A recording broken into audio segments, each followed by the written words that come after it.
Well, first of all, when I played, they knew very little about concussions. So based on ignorance, they didn't really know how to treat them or how to prevent them, or really didn't have very much knowledge. So unfortunately, I did have some concussions. I had some concussions as a young child, and they say that the younger you have major concussion, you're more susceptible, because that's kind of where your benchmark is. So I've had 4 or 5 major concussions. I've had, thousands of seeing stars, which are considered a mini concussion.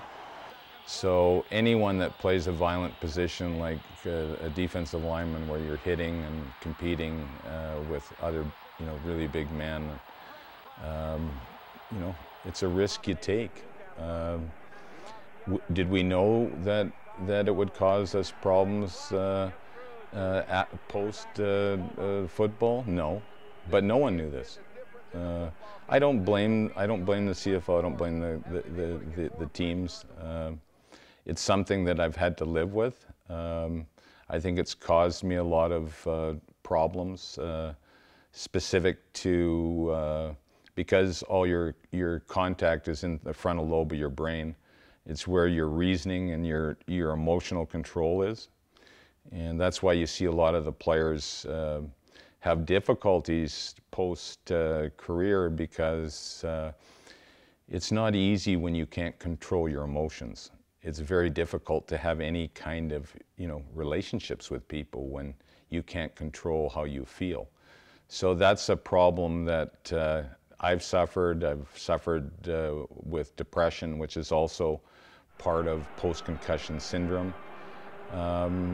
About a year ago, I was introduced, or the CFL Players Association had been working on a project with the University Hospital Network out of Toronto, and the Kimball Institute, which is one of the most renowned neurological centers in Canada. And they've, under the leadership of Dr. Charles Tatter, who's a Hall of Fame doctor in Canada, who's focused his career on concussion prevention and concussion awareness, is leading one of the world's largest studies on professional athletes that have suffered concussions during the year. There's also, I think in total, there's about 40 athletes that are going to be studied.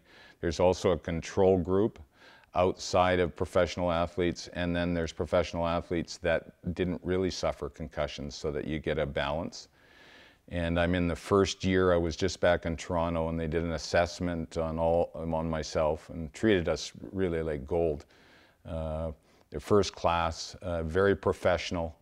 It's very important research that they're doing, because if we can't learn how to detect concussions or to detect the effects of concussions, maybe there's a way that they can detect them early, because currently there's no way to actually scientifically detect whether you've had a concussion or not. They can come up with early detection if they can learn from these concussions, so that young people don't have the same experiences that some of us older players have. This would all be very beneficial to sports, period, because look at today's athletes. They're bigger, stronger, faster than the generation before, the generation before that. And some of the collisions in hockey and in football are very vicious. And there's players' health that's at risk. And I'm glad to say that a lot of the teams now have concussion protocols, and they're making a concerted effort to help young people prevent concussions. So any more knowledge that we can acquire is huge in this field.